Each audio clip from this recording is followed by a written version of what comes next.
নমস্কার। ধর্ম সংস্কার চ্যানেলের পক্ষ থেকে আপনাদের সকলকে জানাই স্বাগত। আজকের এই পর্বে আলোচনা করতে যাচ্ছি 1433 বঙ্গাব্দে 2026 সালে কবে পড়েছে শ্রী শ্রী কোজাগরী লক্ষ্মী পূজা, পূর্ণিমা তিথি কখন আরম্ভ হবে আর কখন শেষ হবে, এই বিশেষ দিনের দিন পঞ্জিকা এবং পূজার সময়ক্ষণই হলো আজকের এই ভিডিওর আলোচ্য বিষয়।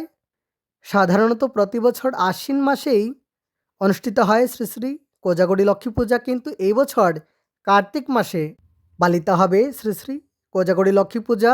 কিন্তু কেন, তা নিয়ে আলোচনা করব, সঙ্গে থাকার চেষ্টা করবেন। দর্শক বন্ধুরা, বাংলা পঞ্জিকা অনুসারে 7ই কার্তিক 1433, 25 অক্টোবর 2026 রবিবার, পূর্ণিমা, আশ্বিনী পূর্ণিমা, আশ্বিন মাসের শুক্লপক্ষের পূর্ণিমা তিথি।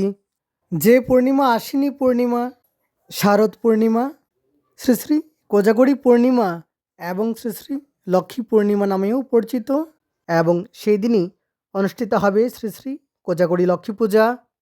পূর্ণিমা তিথি আরম্ভ হবে 7ই কার্তিক 1433, 25 অক্টোবর 2026 রবিবার সকাল 10টা 57 মিনিট 43 সেকেন্ড পর্যন্ত থাকবে চতুর্দশী তিথি। তারপর আরম্ভ হয়ে যাবে পূর্ণিমা তিথি, আর পূর্ণিমা তিথি থাকবে 8ই কার্তিক 1433, 26 অক্টোবর 2026 সোমবার সকাল 9টা 48 মিনিট 48 সেকেন্ড পর্যন্ত থাকবে পূর্ণিমা তিথি, এবং সেদিনই পূর্ণিমার উপবাস। তবে শ্রী শ্রী কোজাগরী লক্ষ্মী পূজা অনুষ্ঠিত হবে 7ই কার্তিক 1433, 25 অক্টোবর 2026 রবিবার, পূর্ণিমার নিশি পালন। প্রদোষকালে পূর্ণিমা তিথি থাকবে, তাই সেদিনই পালিত হবে শ্রী শ্রী কোজাগরী লক্ষ্মী পূজা।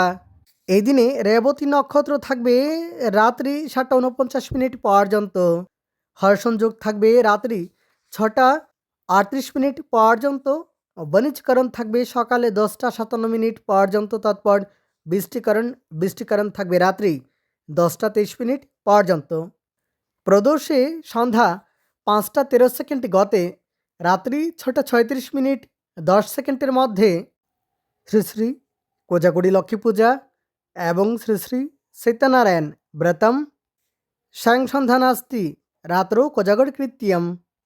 নারিকেল সহিত চিপিটক ভক্ষণম অক্ষক্রিয়ায়া রাত্রি জাগরণে ধনবৃদ্ধি।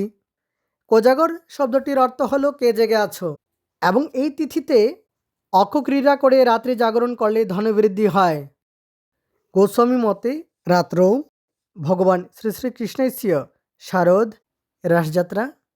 এবং 8ই কার্তিক 1433, 26 অক্টোবর 2026 সোমবার পূর্ণিমা তিথি থাকবে সকাল 9টা 48 মিনিট 48 সেকেন্ড পর্যন্ত, এবং সকাল 9টা 48 মিনিট 48 সেকেন্ডের মধ্যে আশ্বিনী পূর্ণিমা, আশ্বিনীয়ম স্নানদানাদি। উৎকল মতে কুমার পূর্ণিমা। গোস্বামী মতে পূর্ণমাস্যারম্ভ কল্পে নিয়ম সেবা আরম্ভ, এবং সেদিনই পূর্ণিমার উপবাস। দর্শক বন্ধুরা, বলে রাখি, মায়ের পুজোতে কিন্তু তুলসী পাতা নিষিদ্ধ। দ্বিতীয়ত, কালো কাপড়ের উপর মাকে অধিষ্ঠান করতে নেই। তৃতীয়ত, লোহা বা স্টিলের বাসনকোসন মায়ের পূজার্চনার ক্ষেত্রে ব্যবহার করতে নেই। সেই সঙ্গে পুজোর আগের দিন অবশ্যই সম্পূর্ণ বাড়িঘর ভালোভাবে পরিষ্কার পরিচ্ছন্ন করে রাখবেন। আর এই বিশেষ দিনে বাড়িতে ধূপকাঠির পরিবর্তে ধুনো জ্বালান, ঘরে আসবে পজিটিভ এনার্জি। কারণ ঘরে বাঁশ জ্বালালে তাতে বাস্তুদোষ তৈরি হয়, তাই বাঁশ জ্বালানো নিষিদ্ধ। সেই সঙ্গে উচ্চাকিত শব্দে বিরক্ত হন দেবী লক্ষ্মী, তাই মায়ের পূজায় উচ্চাকিত শব্দ করতে নেই। সেই সঙ্গে ঘণ্টা বাজানো নিষিদ্ধ। অনেক অনেক ধন্যবাদ ভিডিওটি শেষ পর্যন্ত দেখার জন্য।